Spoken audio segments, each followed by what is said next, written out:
1, 2, 3. Prøve 1, 2, 3. Yes.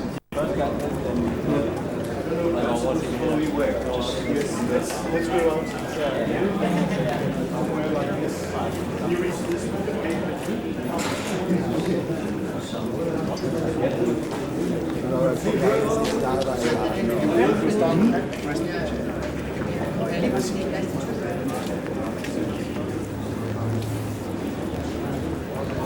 Hvor man tænker, ej, hvor det er jo helt hen i vejret.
Bedst, det er den bil, der har fået flest point, og hvis der så er to biler, der har fået samme antal point, så er det efterfølgende selvfølgelig på hurtig tid.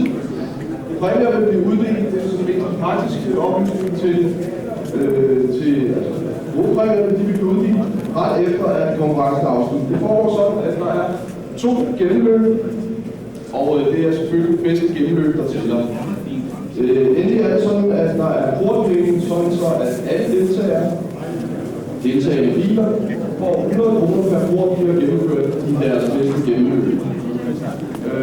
Den første aflysning er allerede kommet af, at Albert dukker ikke op til første gennemløb, så vi starter med de Rotter.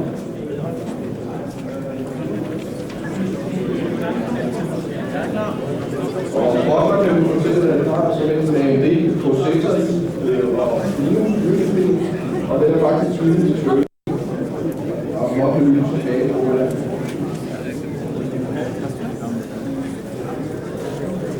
Lars Gerte på det første kort.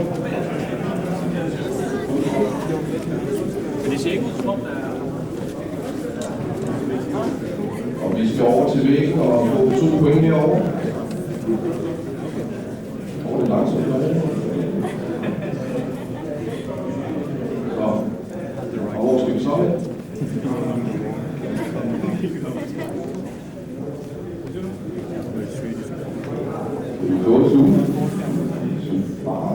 Ja, det er planlagt simpelthen. Under 2 porte. Nu vil håbe, at den musik sætter i til afspillingen.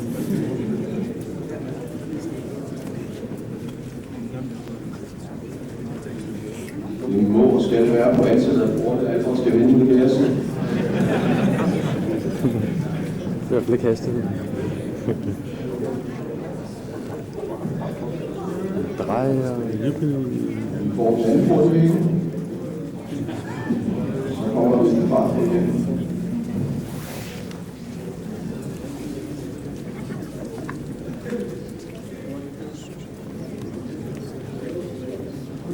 Skal vi så ud til det sorte streg?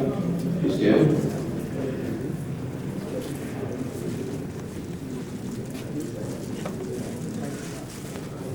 Der er i hvert fald nogen, der kan programmere et eller andet, de måske kan have sig.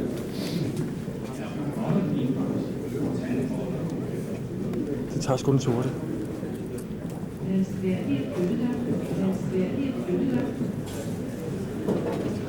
Det er meget stille og forsigtig indkørsel til sorte port. Fedt. Jeg klarer det. Jeg skal nu på kursen igen.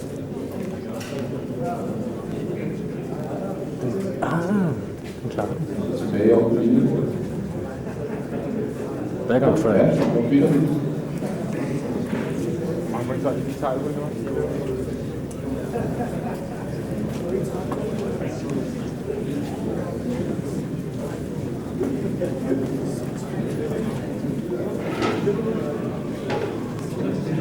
Hvor får vi 7 porte?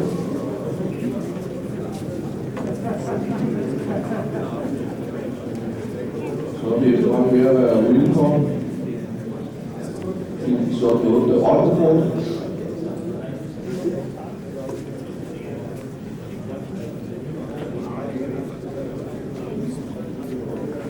Skal Albert så ud over trappen, eller skal vi ned ad rampen? Skal til højre. Der er nok nogen, der synes, at en jubler ikke tåler en tur ned ad trappen. Det kan jeg godt forstå.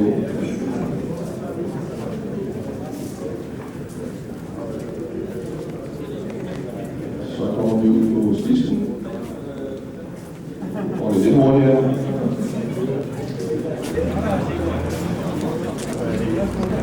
Det var en sjov bane.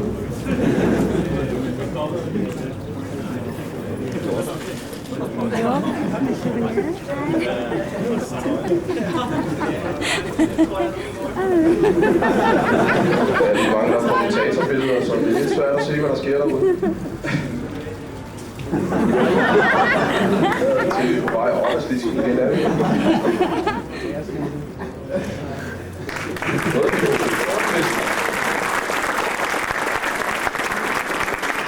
Tilbage igen. Næste bil er Crazy Ivan. Og det om, at det Crazy Ivan er elegant. Det må også gøre sig klart. Hun kan vende tilbage og begynde at køre op og ramme dem igen. Crazy Ivan er en elganger. Selvom vi er en lille bekendte. Men den er i hvert fald en forbedring af den, der vandt sidste år. Nu er der mange ting, der er Crazy Ivan. Det er ham, der skal forsvare førstepladsen. Jeg kan se i hvert fald, at man har hele Crazy Ivan. Og det må i hvert fald kunne også være en af de biler, der går efter og flest nye porte. Jeg kan så nævne, at Bosser fik 10 point, altså 10 porte, og på en tid, der hedder 220 sekunder. Det er Crazy Ivan i gang.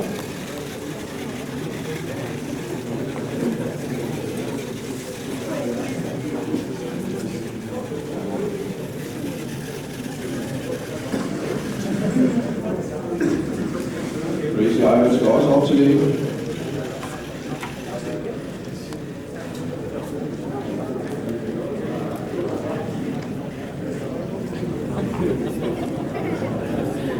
Der er noget vaklen her.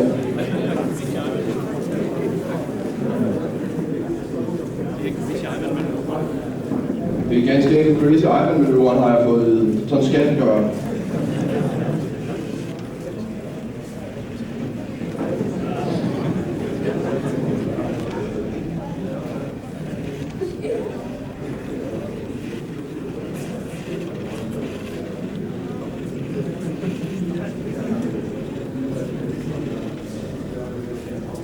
Så fik vi Crazy Ivan rundt væggen.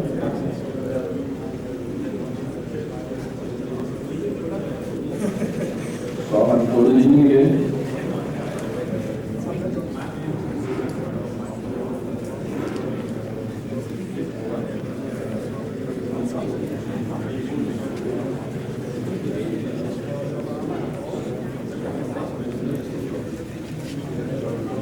Crazy Ivan skal også ud og se, om den kan køre igennem det sorte bord.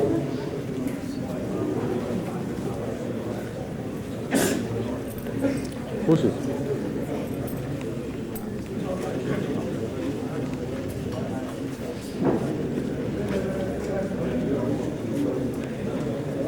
Det lader til at gå ganske strygende.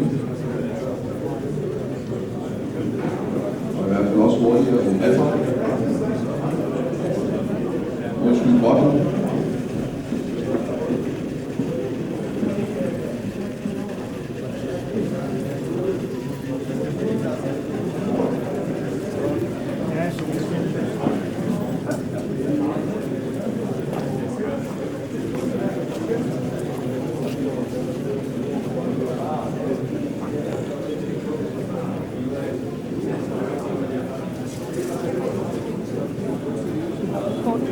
Så de åbne runde, så skal vi ud og se, om Crazy Ivan skal træffe, eller Nielsen hjælper mig med at regne pengebeløbene ud. Nå, men det er godt. Så kommer du lige over til Det mig. er egentlig godt. Kan jeg godt få den? Den tager jeg Nej, lige. men det lader til at være skidt.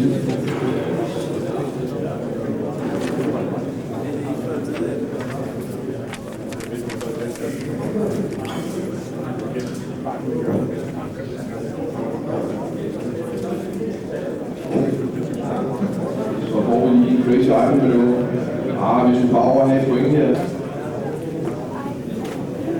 Eller hvad? Nej, Det var ikke meningen det der. Nu kører den tilbage. der er i hvert fald sjovt for penge, det vil jeg sige.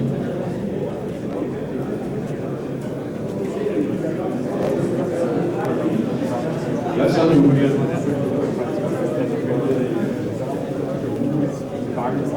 Lige en gang til.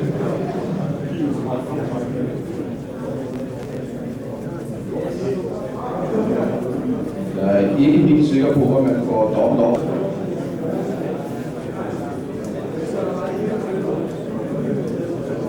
Så har vi Crazy Ivan i 8-tallet. Jeg tror, der står alt for mange derude. Det var ikke til at komme til før.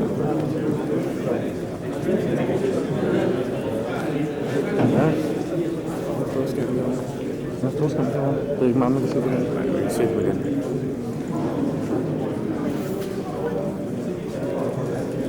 Det går stadig stille og roligt.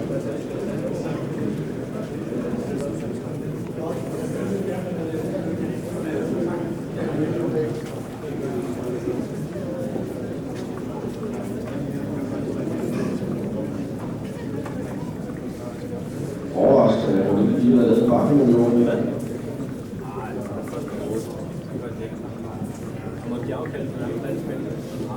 Det lader til, at Crazy Ivan tager den hurtige vej rundt.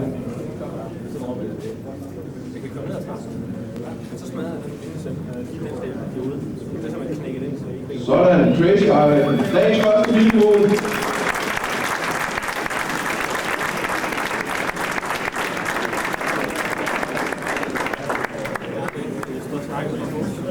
Og vi er gået i klar. Vi var meget travlt, vi har ikke fået noget som helst oplæsning om tusind. Det her også godt være, det er top herude.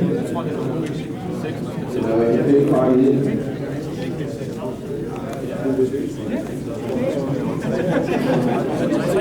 Den er bygget i samme stil som de forrige.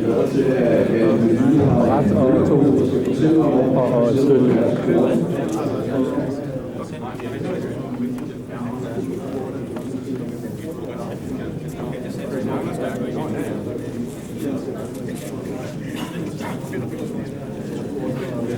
Crazy Ivan, 13 porte. Det er bare på 300 sekunder. 13, så tror man, at 16. Vi er ved at være klar til at sende jer en mobil afsted.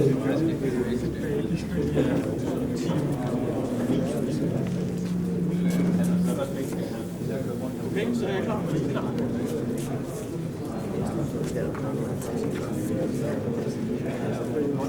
Ja, bilen er startet.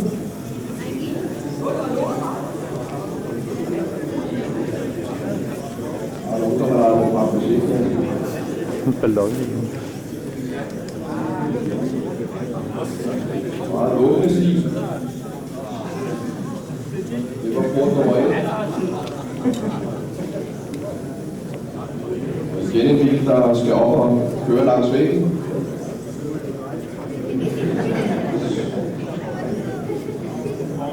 Hvor var den sjov. Det er også en dans, den skal lave. Man kan se ud.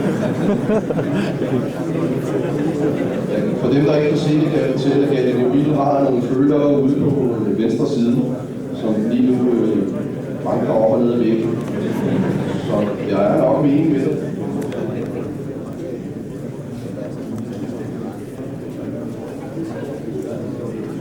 Vi lader dig til at være. Skal vi lige processe på det? Så lader det til.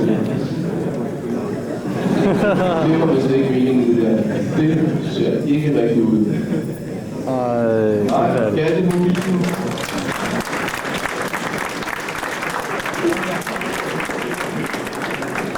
Ja, det er mobilen noget af to porte. Så skal vi have lavværken klar. Nej, det er stort. Det er snart det, så kommer han til at trække der var altid at trække noget, så går den nok. 59 sekunder, okay, så er det nej, jeg tror lige pludselig, den er meget, meget tæt på, når du svinger ind i det, og så går den for 59 sekunder ud i nu. Og så kommer han så langt væk, at du begynder at springe så meget rundt. Jeg kæmpede meget med det, det lykkedes mig ikke at komme ud over det. Og lavværken siger, at den er lidt i samme med den her har også følger til at være stærkt hurtigt. Så har han sådan en lille 16 sensorer til at finde fra. Det skyder meget pænt fra. Skal vi lukke meget til at finde? Gør det faktisk.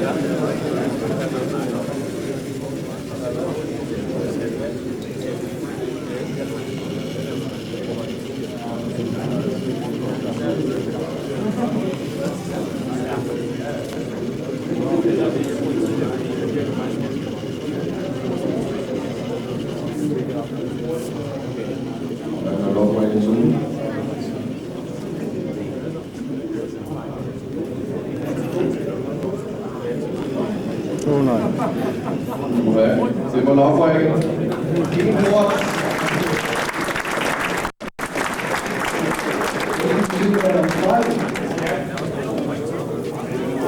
Og det der det får at være ganske varmt. Det er der mere i det store varme i disse perioder.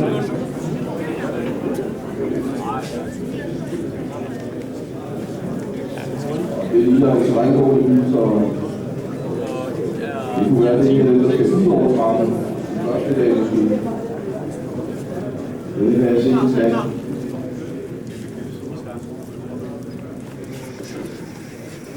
Madame Strand 2 er også en af de biler, der følger, hvornår den har passeret en port. Hvad rammer det?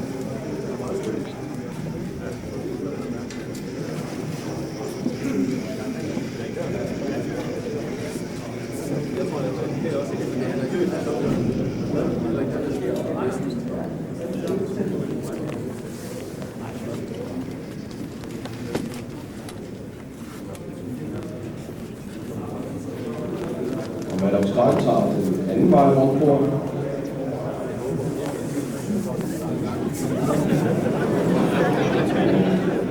Hvor skal den så nu hen?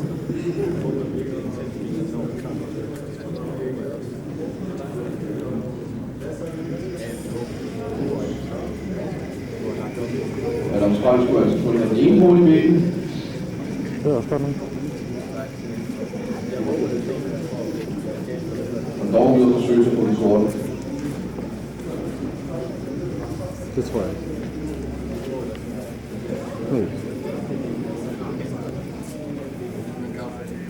Nej, det skulle den ikke.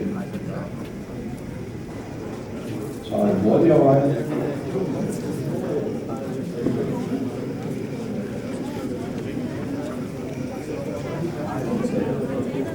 Hvor er det 5 porte? Ja, der var det for at løse en armudvikling. Det var Nej, den brænd røg. Ja, der røg. Eller er det bare et trick, de laver med os? Ja, det var bare Hej, Trik.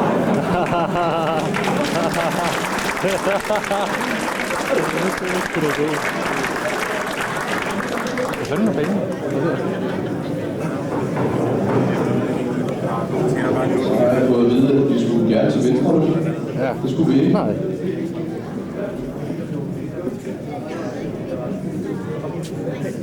Det er snart ikke filmet. Nu er der starte ud på slisten. Ned ad slisten.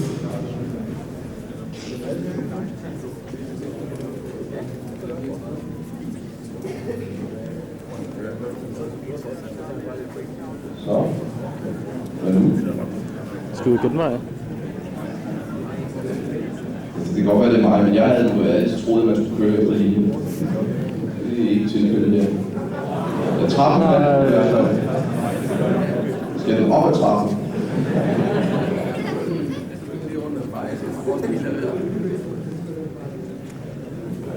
Meget, meget spændende køreplan. Hvis det ikke er en af dem, der står på skræk.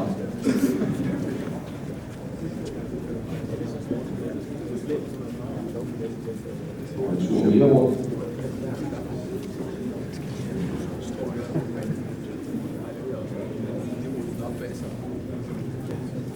Kan det være, den når frem til mål?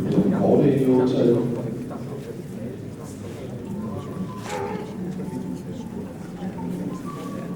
Så har vi været neutrale mål.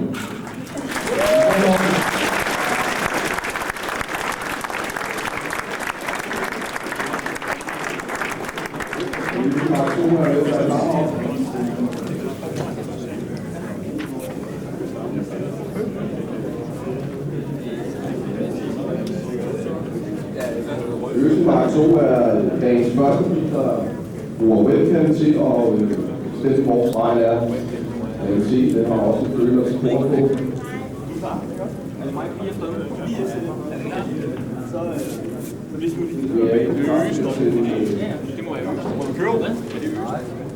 Ja, vi er ikke klar endnu, så vi har tid til en. Nej, det er rigtigt. Det er godt.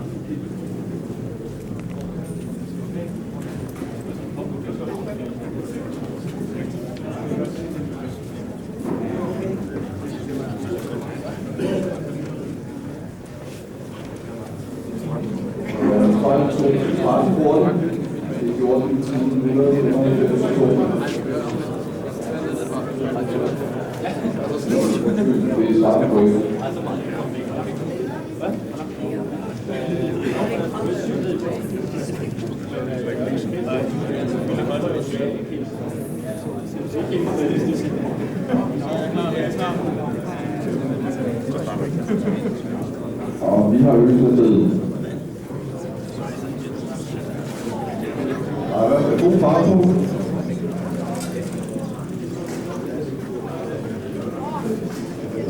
Forløbet ligner det i hvert fald dagens hurtigt.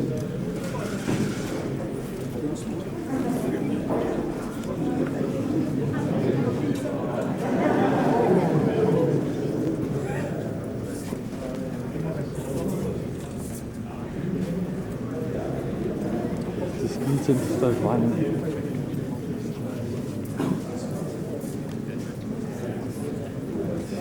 Både for en storskærm og det ene eller andet.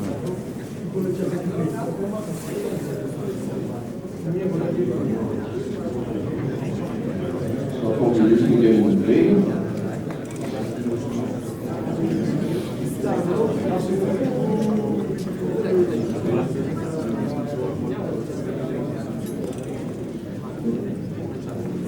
Og Øsen tager den hurtige vej.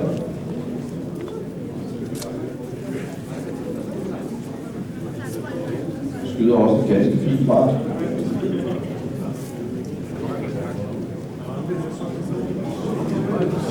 Mottoet for den her bil skulle vist være fuldt nede og ude over trappen, så hvad gør vi nu? Det bliver ude over trappen.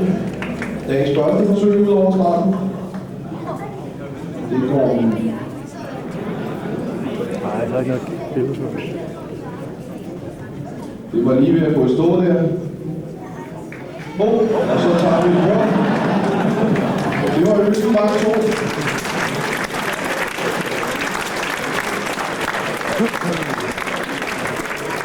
kommer der en lille hissigprop der. Ja, man vil. Jeg mærker, at det ikke er et spørgsmål om at samle hurtigt. Det er et Så det kan spørgsmål om topfart, det der. Der kommer nu. Fartpræsidenten. Det er sådan, at Mikkel og Mikkel er ved at være klar over. Den der kommer nu, det er en rigtig hissig. Den havde det der. Mikkel har som sit mål at køre stærkhed, som den har i hvert fald en opbygning efter læresætning med lav hastighed af forstrækningen. Det er bedre, hvis man skal sætte en andre, der kan ikke på et andet stand.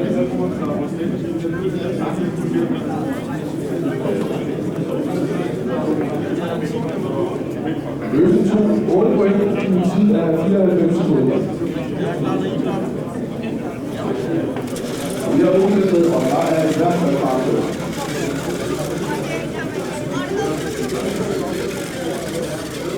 Jeg nåede faktisk den første kort, inden der nåede overhovedet at køre nogle lamper ud af. Det er fantastisk.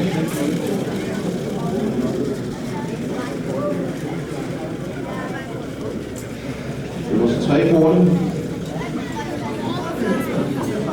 Vi får rigtig ud, og skal vi så ned ad bakken, eller skal vi ud på trappen? Hvad er det det?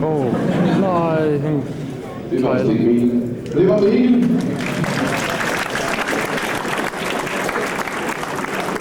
Så vil vi godt se skønnet og hjemmefra, og det må vi fire.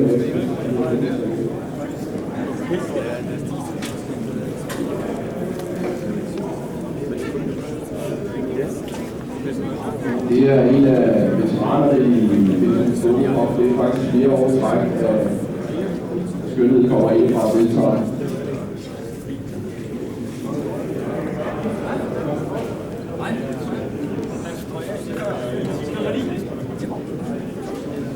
Det er to 4 borte og 14,25 sekunder. Vi har skønnet kommer ind fra ud at køre nu.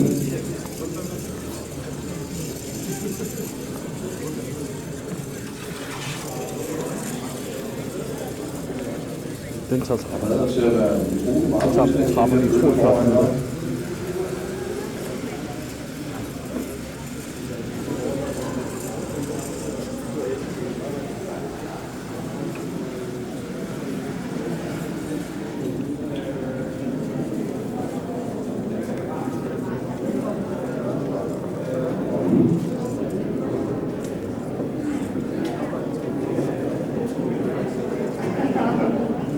Så kom vej. Ja, det var ikke så godt. Skønnet kommer indfra.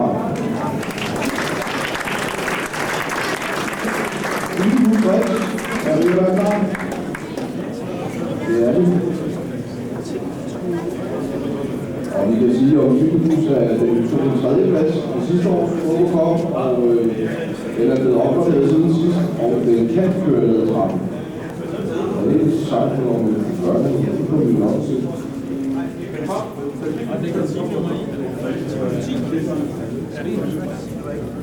Skønnet kommer indfra, så 3 korte, og vi er i en tid af 25 sekunder. Og det er Cykelbus plads i stedet.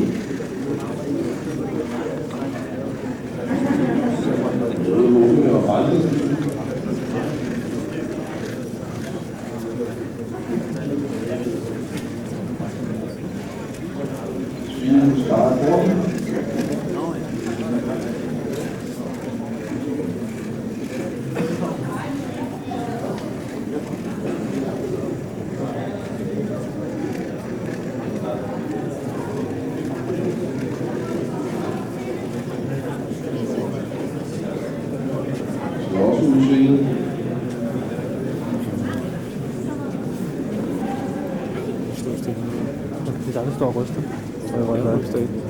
Det er dig, der står. Der står det sådan der. Så ikke så meget her, det er bare om at komme ud af det, det er rigtigt. Det gør du. Står og ryster. Ja, det gør du. Det står sgu da ikke og ryster. Jeg prøver det. Så er det slutspunkt, når der ikke er nogen linje.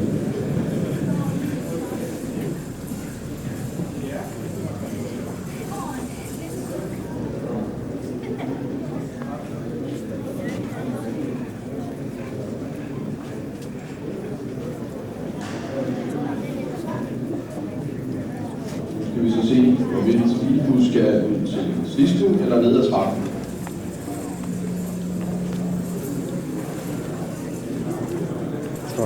Det bliver Slisko.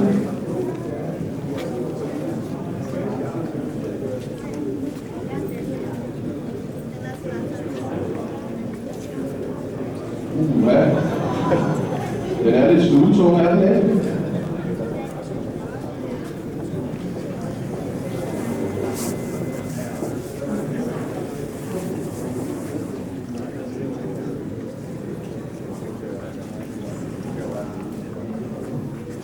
Så får vi bilbussen til Odense.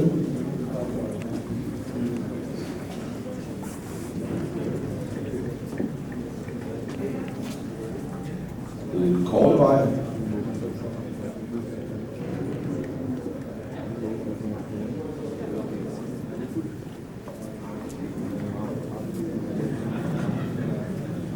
Og en ekstra omgang.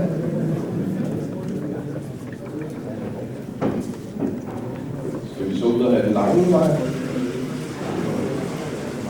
Nej. Så jeg er stadigvæk meget i tvivl om, hvorvidt man får point for at tage det samme foto, men det lader til, at der var mening med det.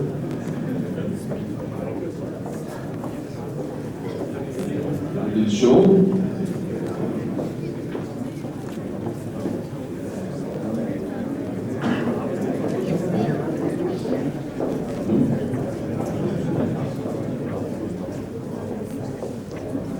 Kan vi lige spille ud sammen?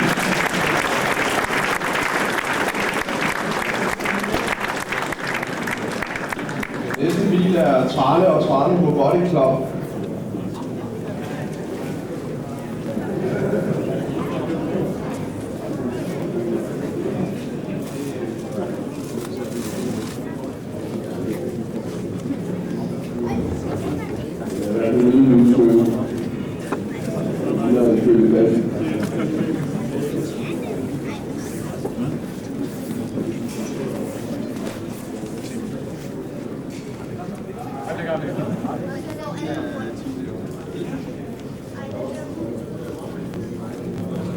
Bilbus tog 10 måneder i tiden 149 sekunder.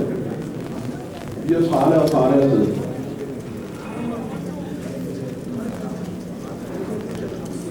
Og en lille gode ekspand.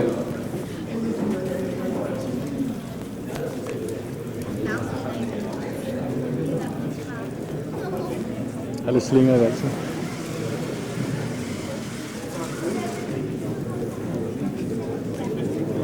Det ligner en af de biler, der konsekvent holder til højre. Den sikre vej.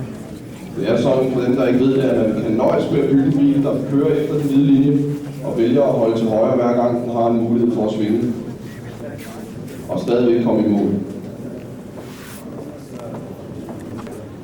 Og ude på Slisko.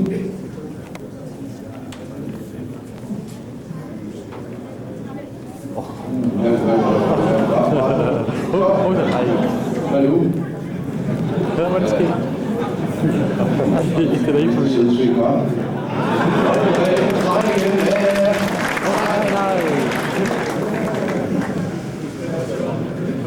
Og det er Trane og Trane. Det var det vist.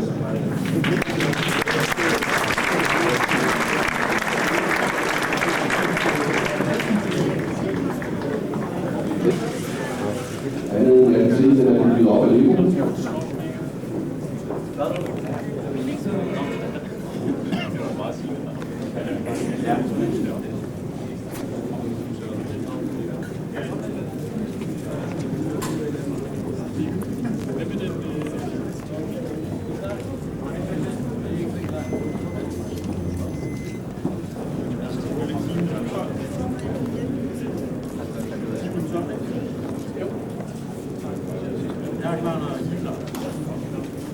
Trane og Trane tog 5 hurtigt i 62 sekunder. Vi har Tommer i gang.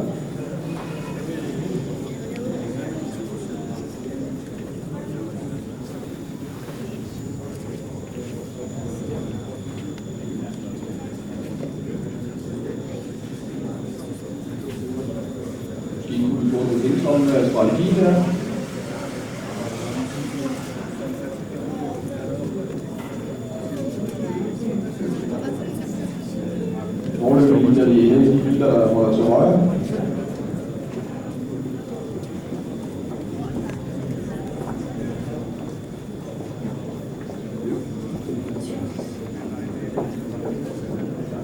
går være forløbet støtte stille og roligt.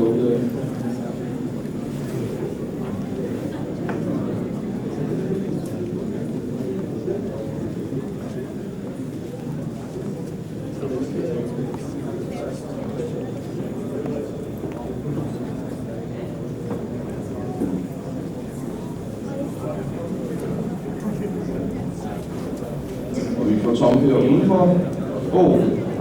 Nej. Hvad nu? Second track. Nej.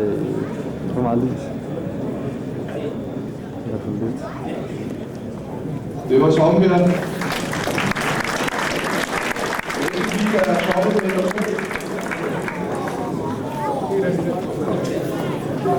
Det er et væltekøretøj, det er en lille ting, det er påmonteret en færbar, og der var med i vand af.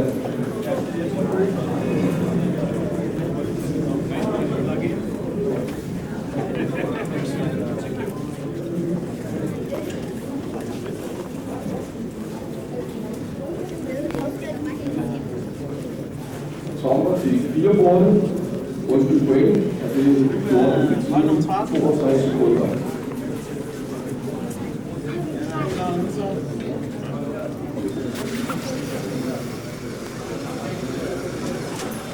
Og lige med Tommer ligger superfede. Det ser ud som om det godt kan blive på første år.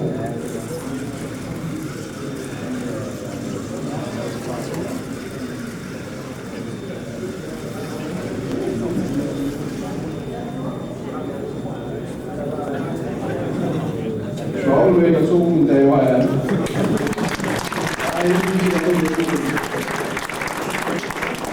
Nu kan vi godt sige Tølle.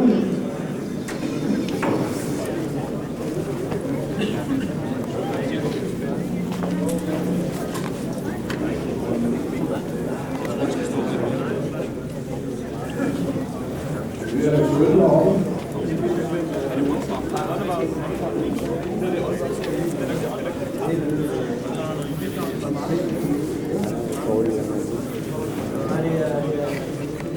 Søge er, som tidligere nævnt, en af tvillingerne til Rotterdam.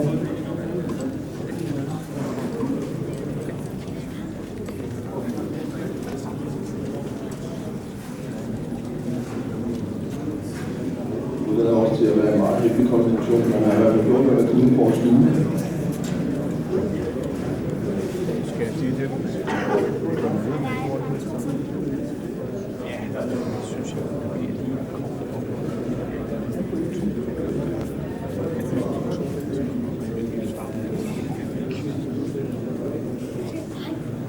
Det er sgu da meget smart, det der. Tølle nøjes med en hurtig vind.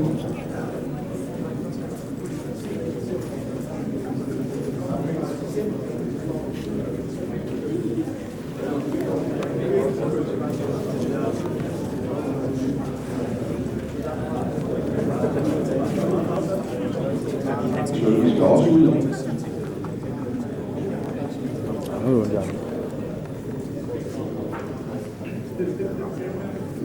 Og hvad så i 8-tallet?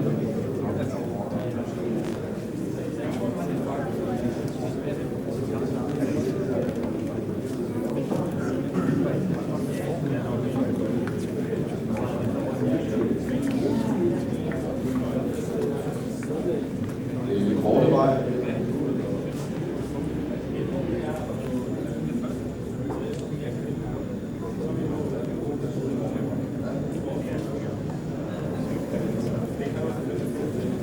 Og vi fik Tølle på.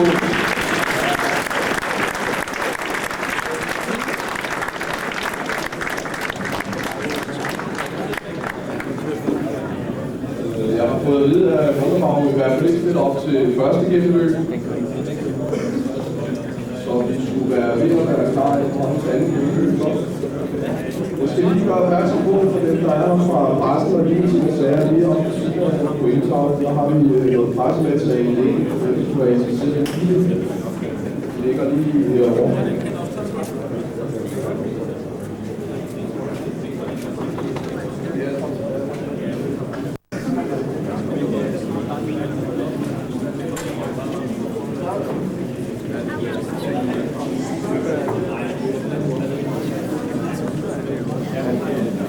foreløbige stilling er i hvert fald således, at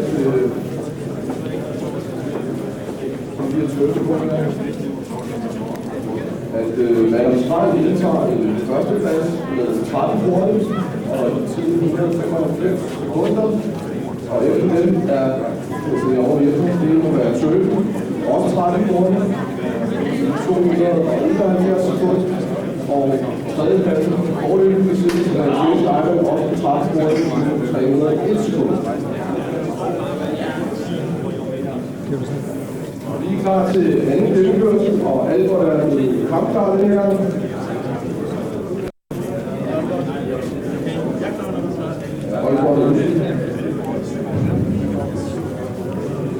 Jeg er spændt på at se, det der formen fra Sjælen.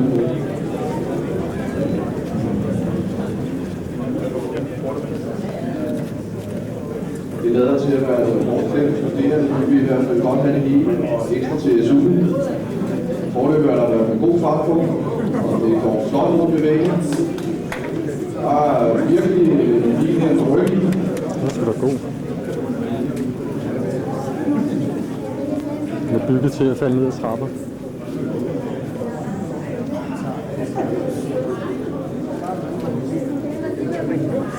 Aalborg kommer ud af den sorte streg. Meget hurtigt bil lader det til. Hvad nu? Det var ikke meningen. Aalborg, det er stort nok.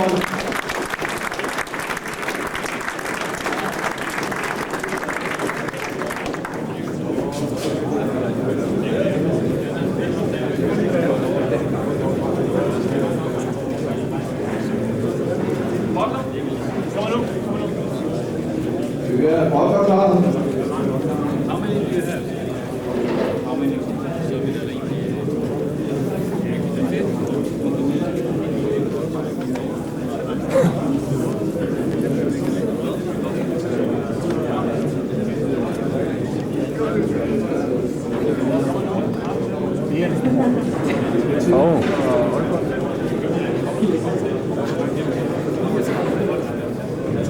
Så vil vi godt se Morten heroppe. Og jeg vil sige, at Aalborg tog 6 kroner og Morten på 39 sekunder. Morten? Morten er på vej. Det er ham. Det er ikke fordi, der er mange lyskæbe.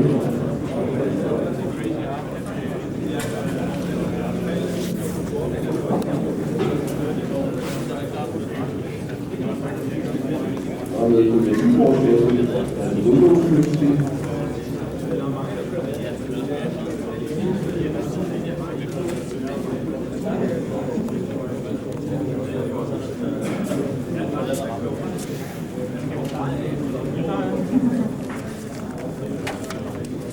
Og Rotterdam tog 10 point i første gennemløb, og det er som sagt en af svingerne i Uden Turtle og Rotterdam.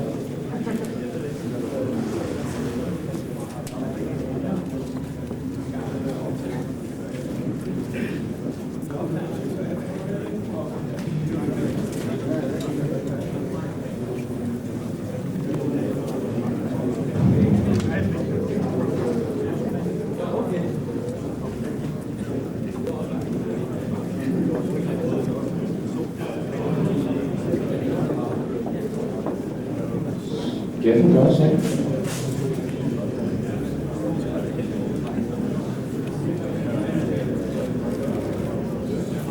Og pas på, at nogle af bilerne er ikke så glade for det. Det var ikke meningen. Godt, mine damer og herrer. Så vil vi godt bede Chris Iron om at gøre sig klar.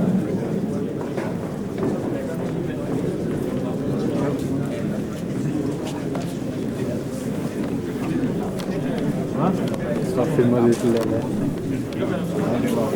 Så.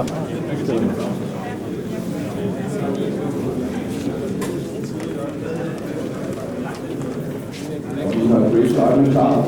Sidste år vinder. Og i hvert fald en foreløbig tredjeplads.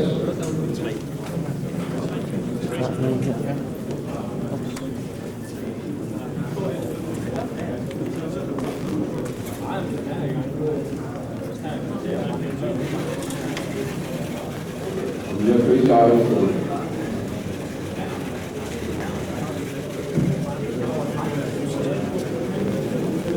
Vi er spændt på at se, hvilke rundmiljøer French Iron sektoren i denne omgang.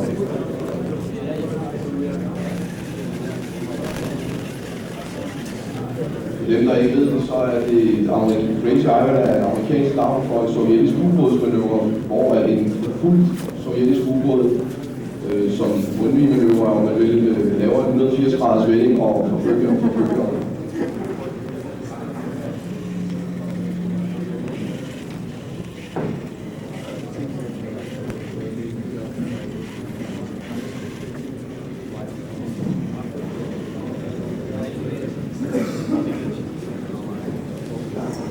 Vi går i hvert fald på French Iron. Så er det spændende, om de har fået smuttet lidt fra første gennemløb.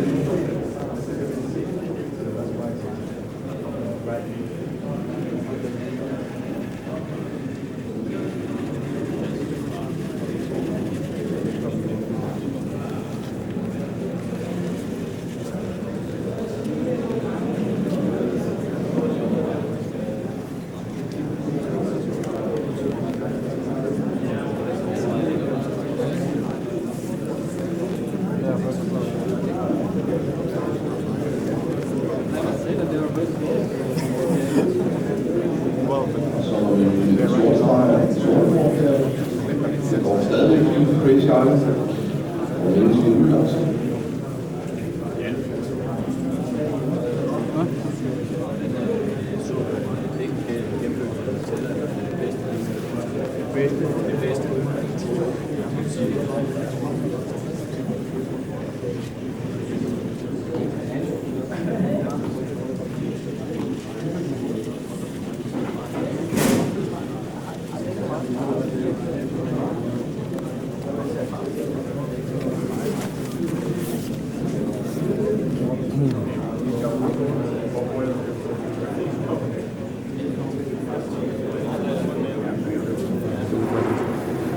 Så er vi ved at få French Iron udenfor. Okay. Jeg håber, der får lov at se lidt mere spændende manøvrer igen.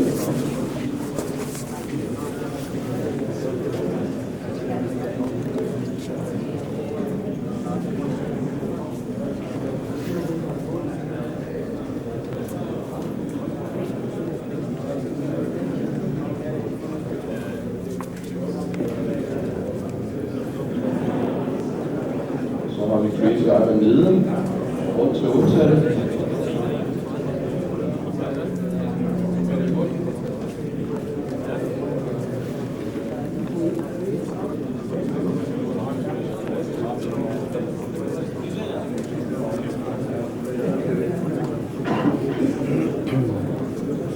Så får vi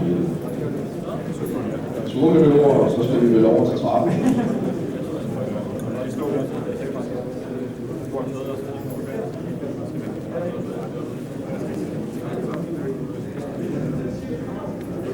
Yderste løver, det er jo fire, hvor man siger.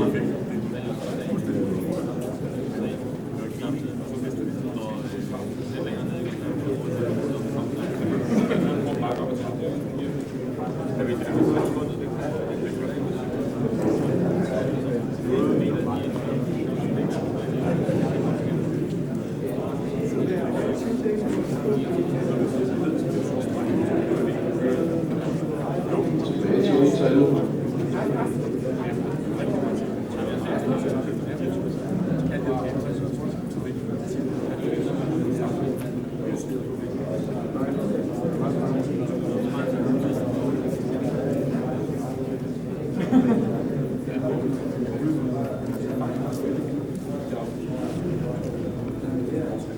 Klar, man tager den store tur.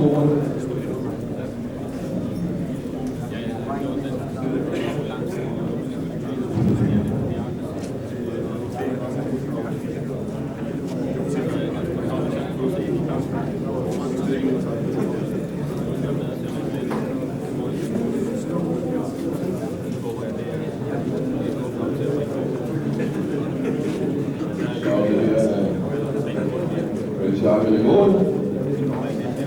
Det får vi der. French Iron.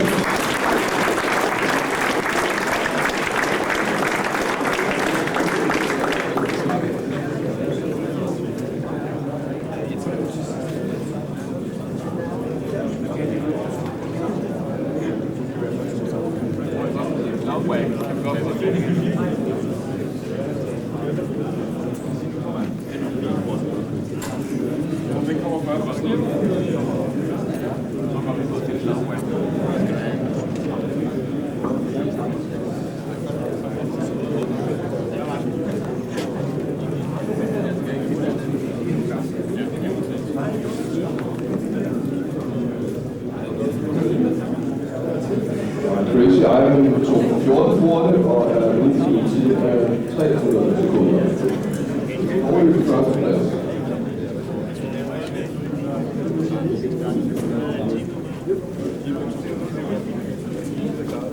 Næste bil er kaldet Mobilen.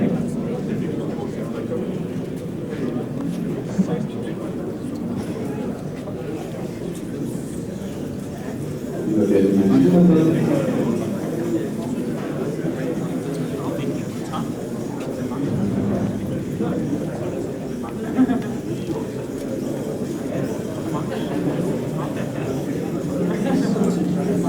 Der er tid nok til at åbne bilfaldningen.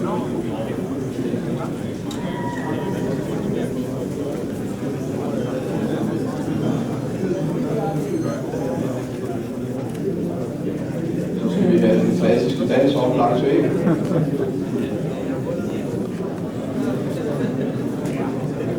På tidskrævning.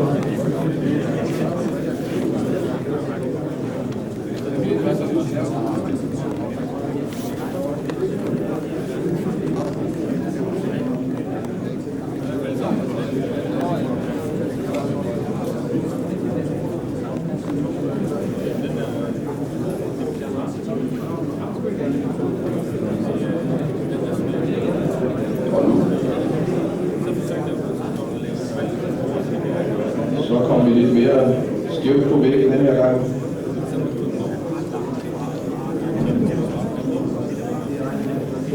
Ja, det er fantastisk.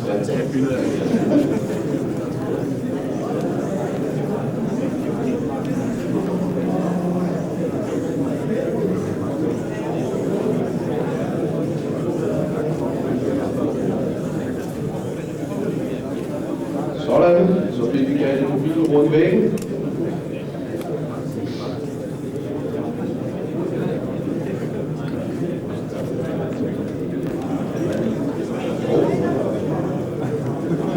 Konstruktørerne begynder at hive sig i håret. Det var vist ikke helt planen, det der.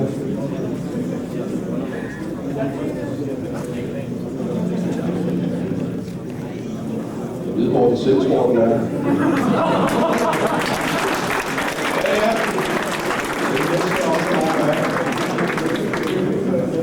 Så har vi kaldt mobilen på væggen igen. Og det var så 4 porte.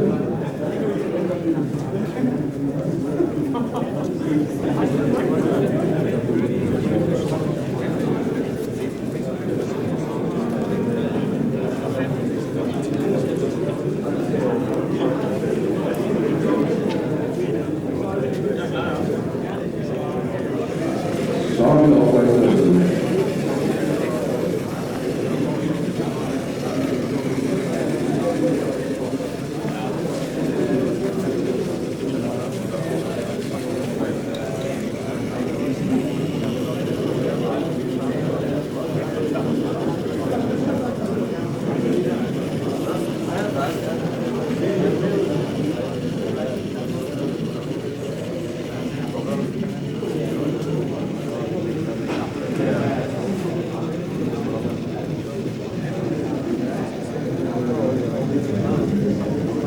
Hvor skal vi så hen?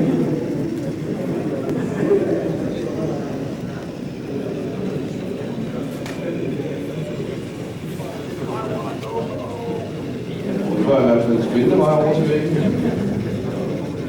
Ikke set før i dag.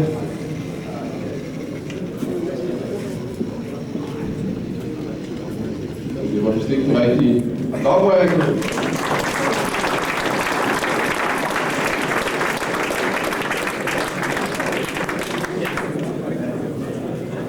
Næste bil er Madame Skrald.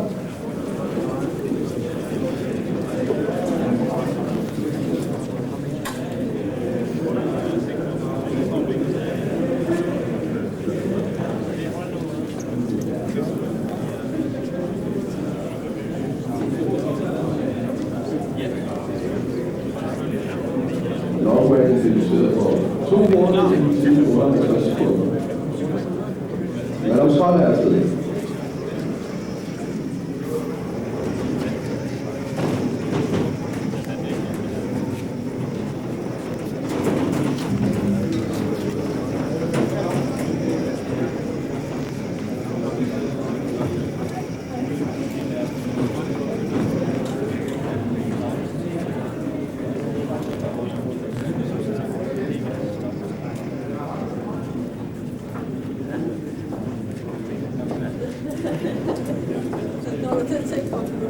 Og start er første gennemløb, overløb i nummer 2.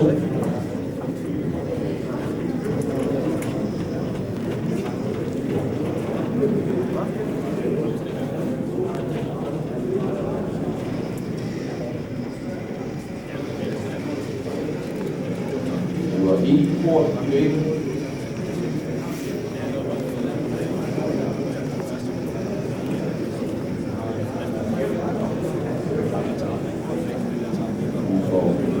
Storsving.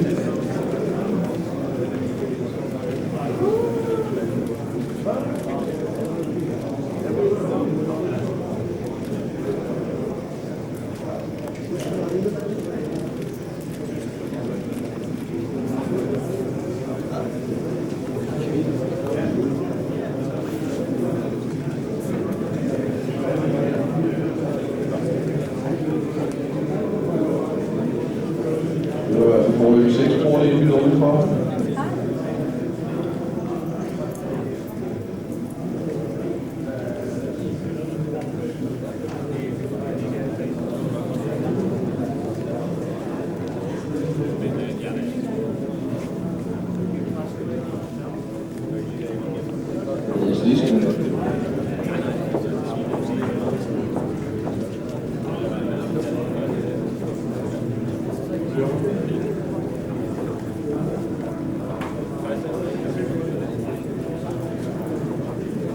Så skal vi over til trappen.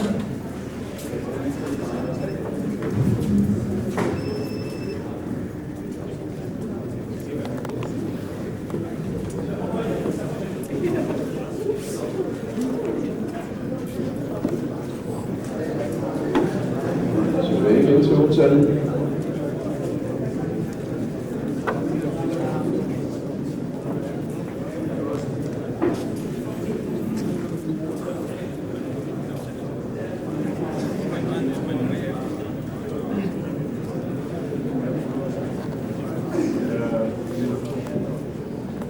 Vej rundt.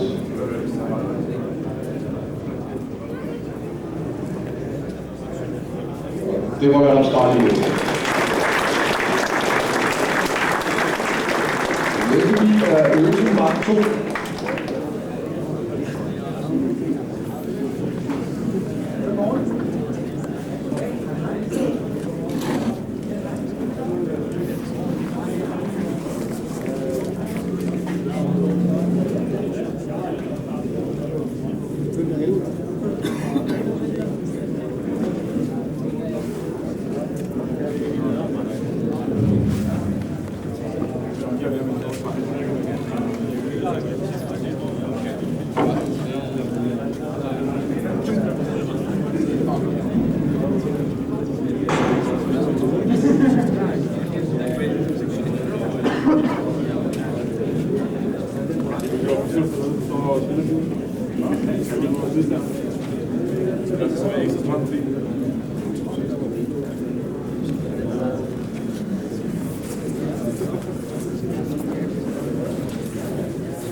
Venter lige på tid for start.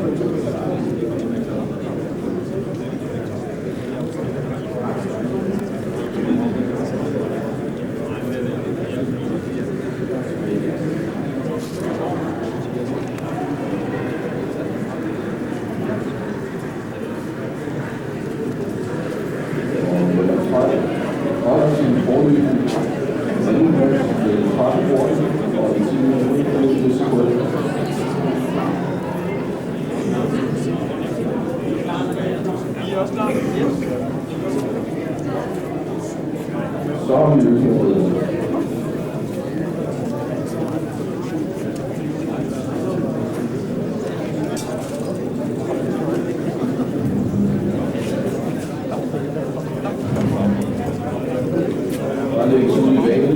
skibene.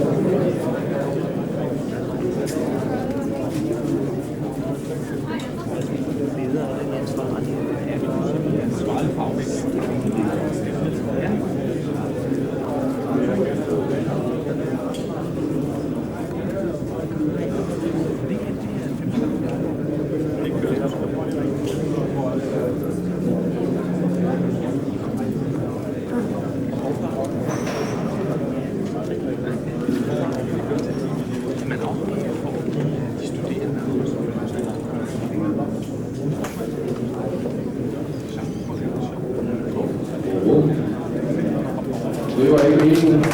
Østfraktion.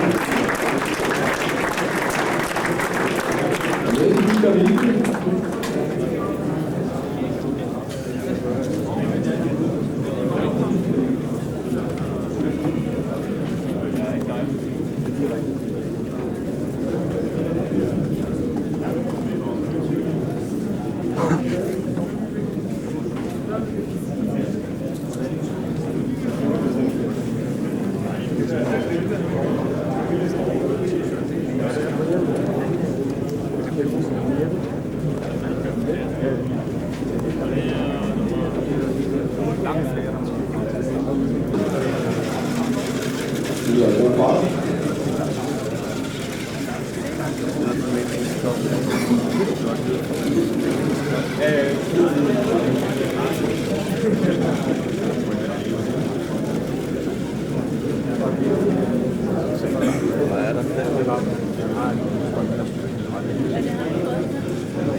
Sådan, det var rigeligt.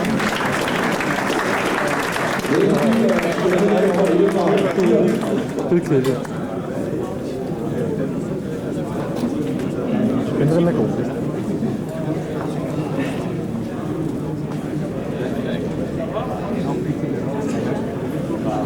Den er i hvert fald god til strammerne, den der. Der er også en gammel Sandsted-bil med affjedring på, som fungerer rigtig godt. Mange af de andre, det er jo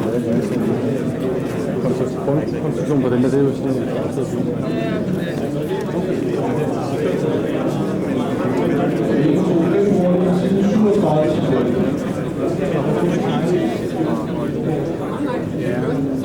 Kom, der har den der bil.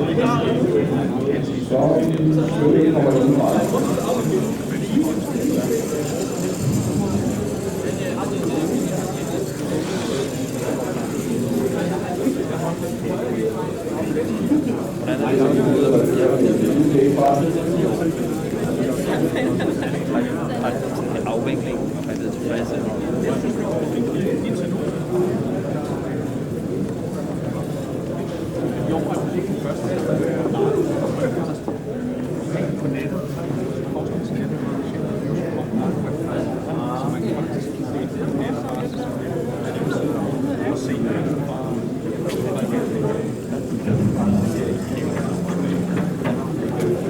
Så har vi selvfølgelig kommet ind på det øjeblik. Jeg siger tak. Og vi skal ned ad trappen. Nej. Der var ikke noget faktisk. Skønnet kommer ind fra. Den kan bare så flot igennem på generalprøven på kvalifikationsrunden. Den der.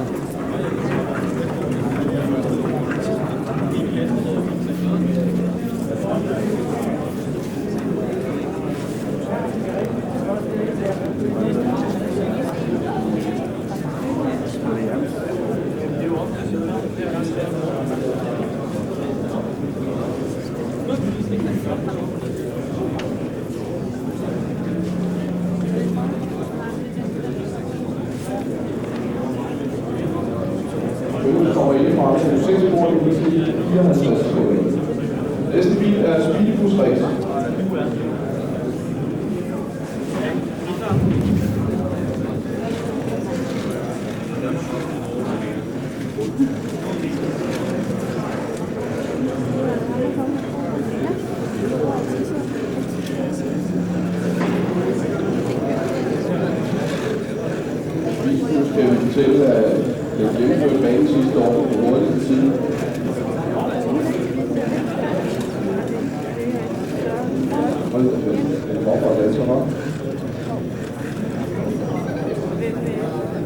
Det var en kort optræden speedbusrace. Og næste bil er 30 og 30 Robotic Club.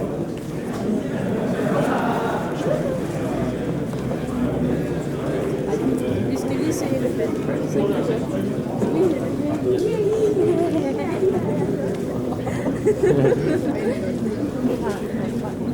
Speedbus, 2 porte, det er 8 tid, 26 sekunder.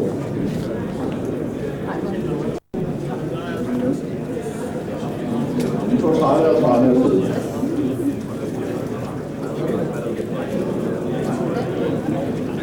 Jeg skal sige det, eller det nej.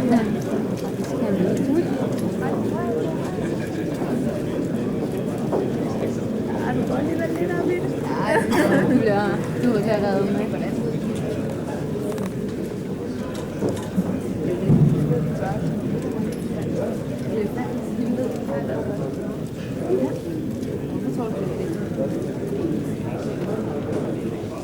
Vi har en elefant.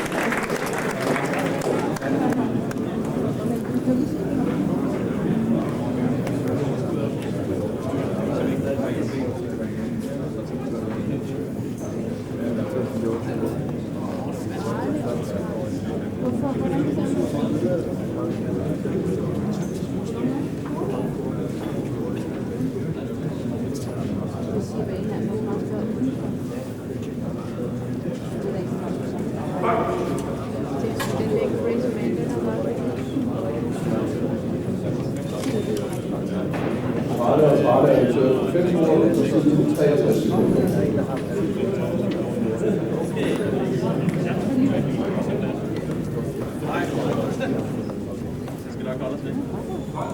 Vi har Tom her afsted.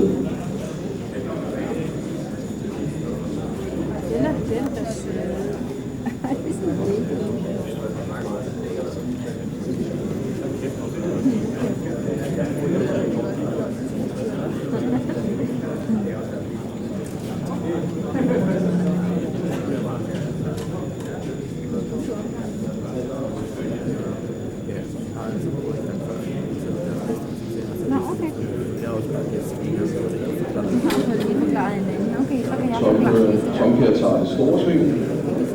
Ja, så kan jeg. Jamen, du må godt fortælle mig det.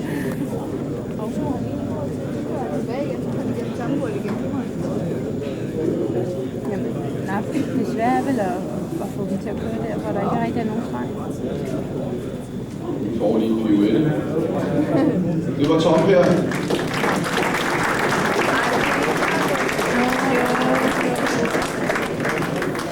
Der er toppevælger 2. Og vi må så se, om vi når forbi knappen den her.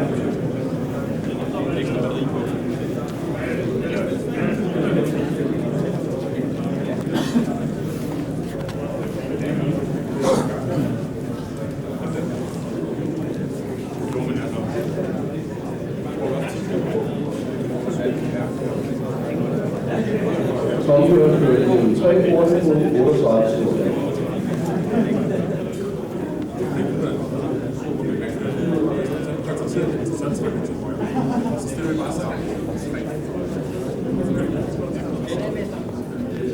Klar? Nej.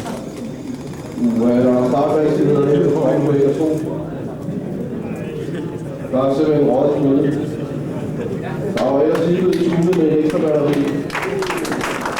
Godt tilfælde.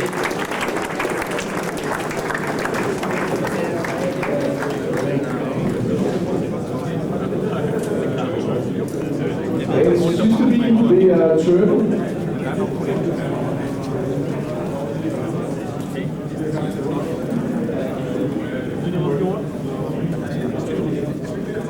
Den kan rimelig sneglet, men den er meget målrettet. Så det er mulighed for at forbedre.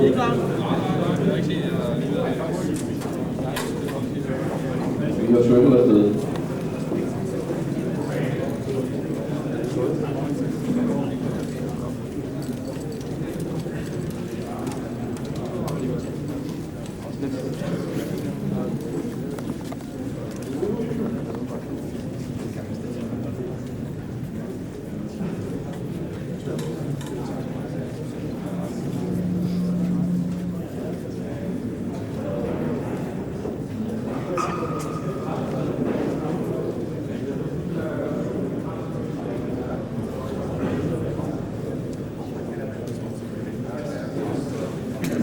Følget tager 1 point i vægten.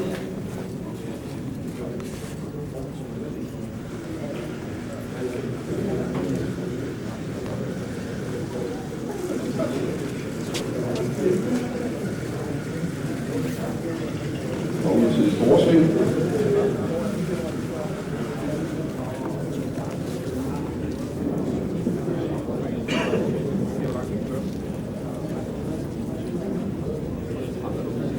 Og så tilbage på banen.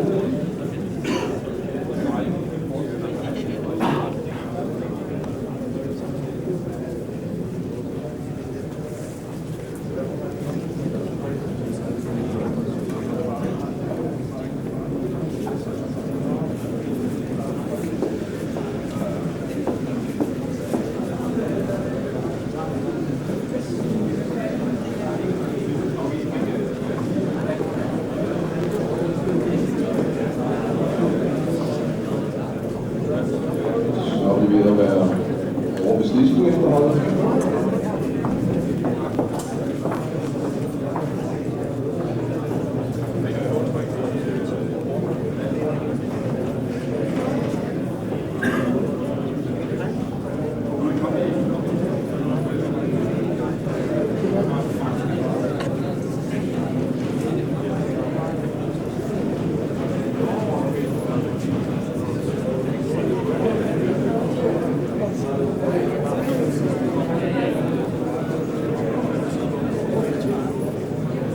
Vi har fået turn ud til 8-tallet, men hvad nu?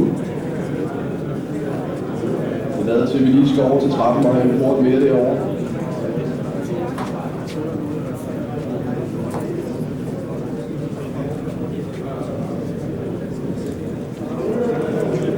Så fik vi den port med.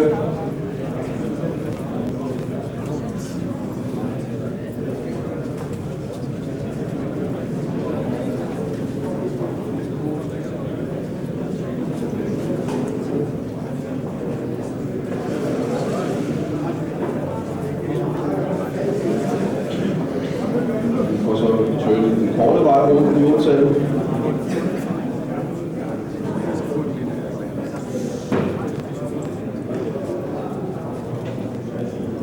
Og sidste bord før mål.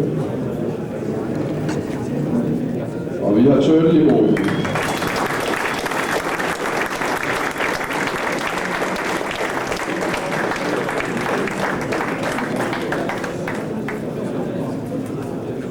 Og Wunderbaum er udgået. Jeg skal lige nævne nogle enkelte ting, som jeg tror nok, jeg er ude med at nævne. Så er der altså 100 kroner per port for det bedste gennemløb for hver enkelt bil, og det kan man afhente over på instituttet for automation, og det må være 326, tror jeg nok. Så skulle man henvende sig til en vis brygge. Til Eva Grønland, det kan man gøre efter kl. 14. Altså, over de 3 år siden. Nå, den der... Efter kl. 14, det henvendelse til Derudover så kan jeg lige kort hævde, mens dommerne ser færdige og får fundet ud af, hvad der skal være af ekstra udover de åbenlysespræger. At hvis man nu synes, at det her med robotter er interessant, så har Institut for Automation en lille robot kørende over bag det med nogle robotter, og der kan man få en yderligere oplysninger også formentlig om, hvordan man selv kan indtage en næstårs logo. Jeg ved ikke, om vi er ved at være klare over det.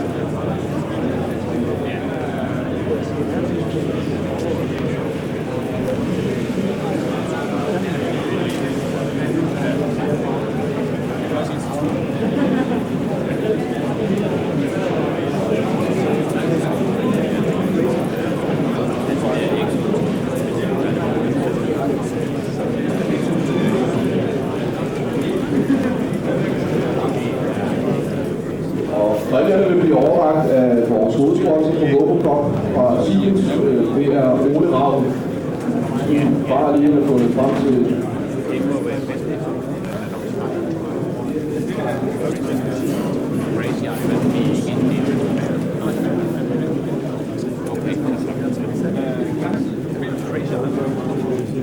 Vi vil godt se en Trace Iron heroppe ved måltavlen.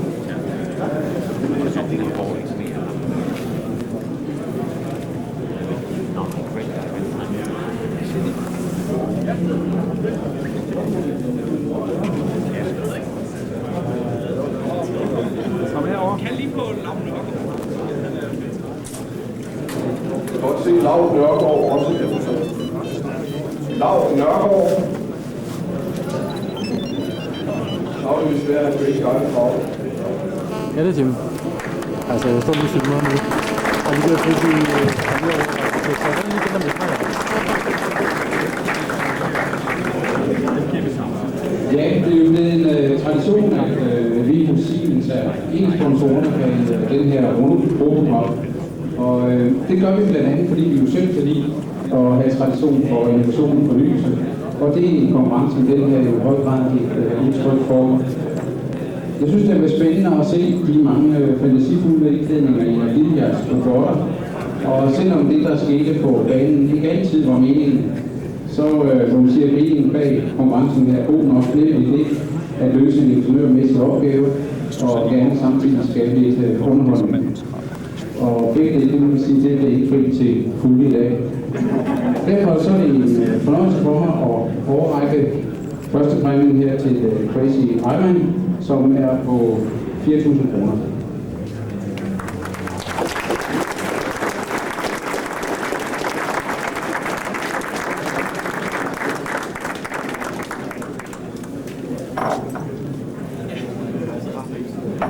Ja, så kan vi godt se Madame Skrald 2 heroppe ved måltavlen.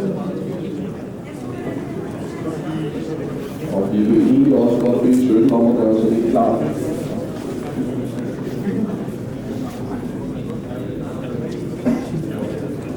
Også et stort tillykke til Madame Skrald, som får andenpræmien og 2.000 kroner.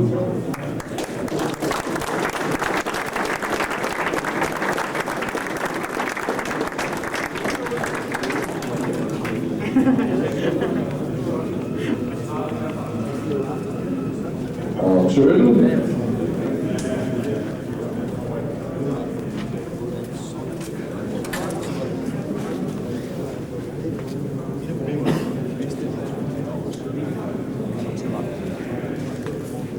Ja, så er det mesterskabet Turtle, som får tredje præmien og dermed 1.000 kroner.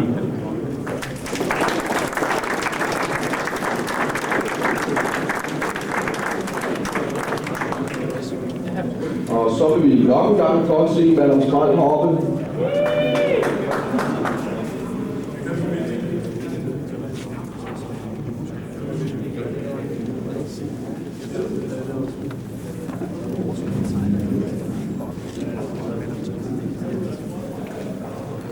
Ja, og Madame Skrald har også vundet prisen som bedst placeret D2-køretøj, og dermed 1.000 kroner. Tillykke med det.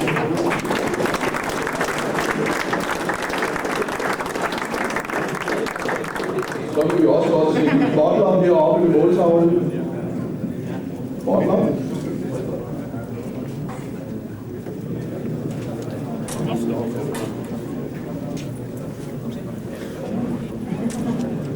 Vi vil også godt se Aalborg heroppe. Altså Aalborg og Butler.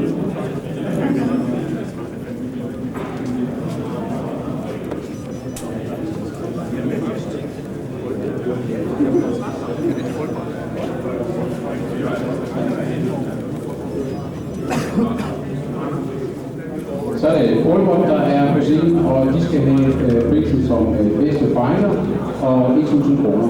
Tillykke med det.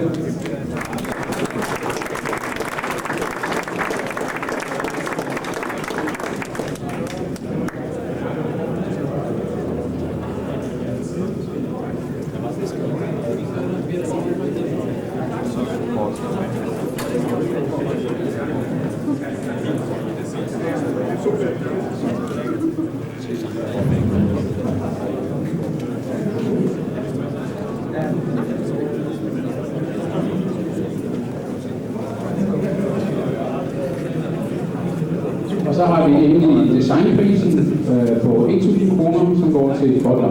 Tillykke med det.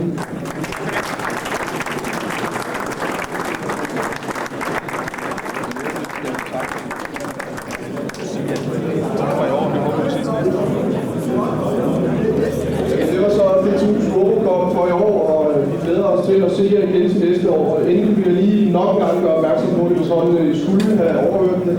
Der er portpenge at hente efter kl. 14 i bygning 326 ved henvendelse til Eva Grøndal. Tak skal I have.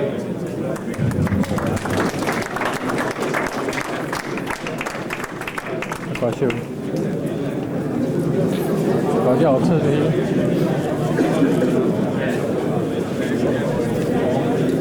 er sgu meget. Nå, godt.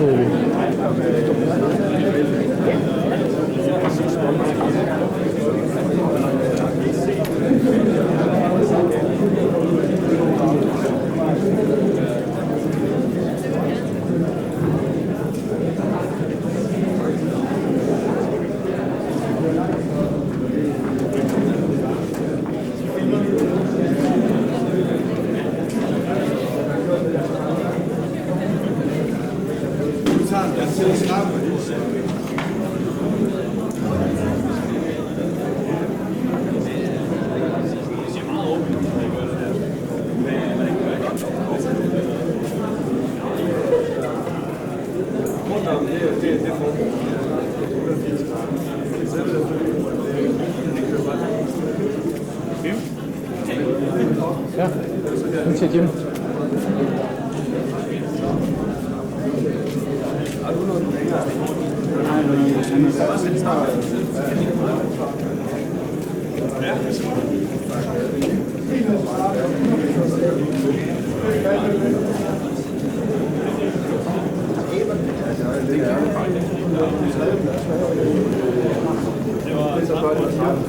Den har gjort det de fleste år, så har den bare taget den, og den havde ikke nærmest en terrængående undervogn i år, så plejer jeg.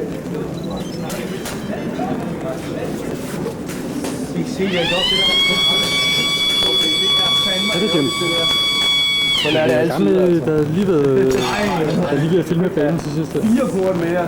Så det bliver optaget på video, det siger jeg nu her, fordi vi filmer samtidig. Det til skulle bare ske. Ja. Der var bare så crowded, så jeg kunne ikke tage banen først. Den er lidt tage nu. Så... Ja, men jeg kan jo ikke komme her alt for tæt på dem. Sådan... Ikke noget, jeg skal deltage i. Nå ja, jo, så nogenlunde da. I hvert fald. Ja, det var skide godt. Ja. Det lyder godt. Det glæder mig til. Der er snart 1 time og 55 minutter nu. Så jeg har bare ladet båndet køre, altså. Så der er masser på. Og mit tal fed, ikke? Ja.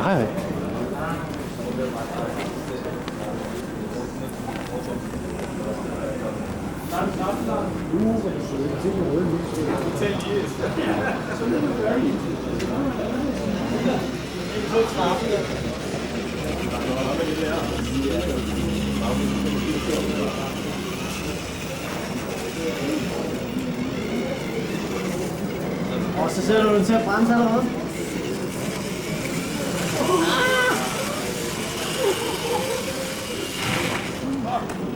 Nice, der.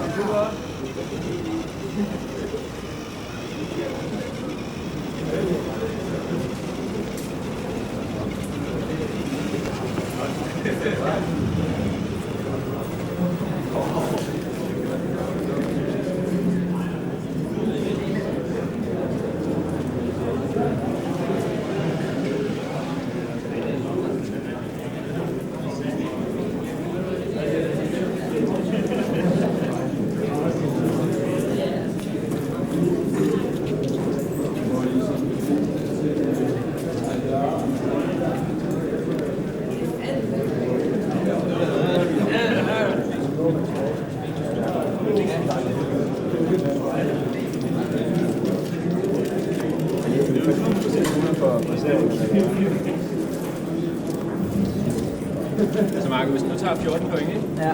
Ja, jeg tog ikke tid.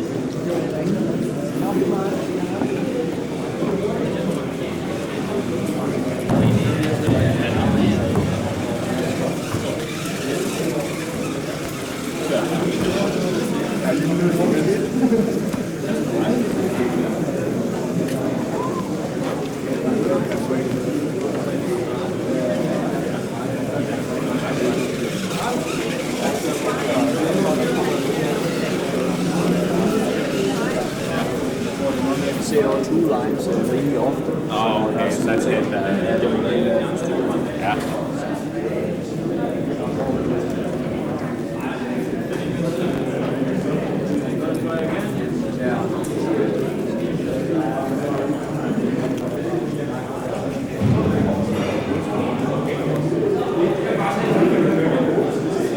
Der er noget safety.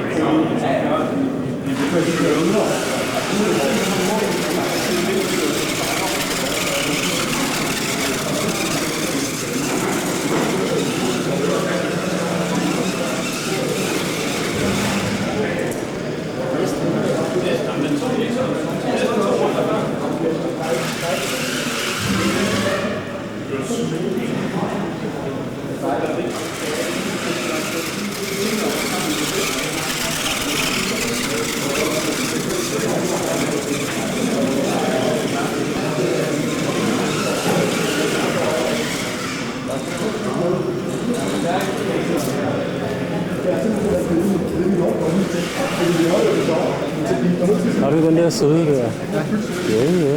Jeg havde ikke set det, i første omgang havde jeg ikke set den der gule, hvad hedder det, karosse på her. Nej, vi kørte også først uden den. Nå, det er derfor. Så er det svært at tænde og slukke den der på. Fordi knappen sidder herinde.